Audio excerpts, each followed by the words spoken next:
पंकुताई हा शब्द वापरतो त्याचं कारण असं आहे, गोपीनाथराव त्यांना पंकू म्हणायचे आणि आमच्यापेक्षा लहान होत्या म्हणून पंकुताई म्हणणं म्हणजे वेगळं नाही. त्यांना मुंडे साहेब पंकू म्हणायचे, मी सुद्धा पंकुताई म्हणतोय बरं का.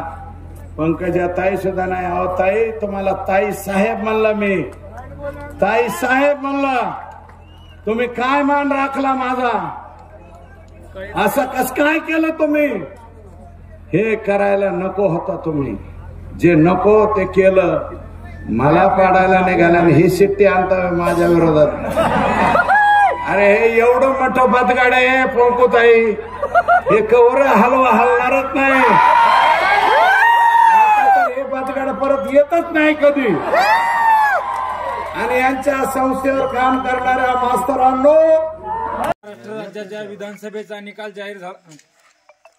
आज महाराष्ट्र राज्याच्या विधानसभेचा निकाल जाहीर झाला आणि त्यामध्ये सुरेश धससारखे काही भांडगुळ एका जातीवर निवडून आल्याचा ज्यांना भास होतो ते आष्टी पाटोदा शिरूर मतदारसंघाचे सुरेश धस यांचा आम्ही जाहीर निषेध करतो. त्यांनी पंकजाताईबद्दल जे आक्षेपार्ह जे बोलणं केलं आहे त्याबद्दल सुरेश धसचा घोगस पारगावच्या सकल वंजारी समाजाच्या वतीनं जाहीर निषेध करतो.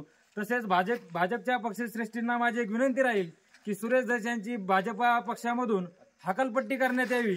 तसेच जे त्यांनी पंकजाताईवर म्हणजे वंजारी समाजाच्या दैवतावर ओबीसीच्या दैवतावर जे बोलणं केलं आहे ते फार घाणेरडं आहे आणि पक्षाची गैरवर्तणूक केली म्हणून त्यांची महाराष्ट्र राज्याच्या भाजपा महायुतीमधून सुरेश धस यांची हकलपट्टी करण्यात यावी ही सकल वंजारी समाजाची तसेच ओबीसी समाजाच्या वतीने मागणी करतो. आणि सुरेश धस यांच्या पुतळ्याला चपलाचा हार घालून त्यांचा जाहीर निषेध करतो.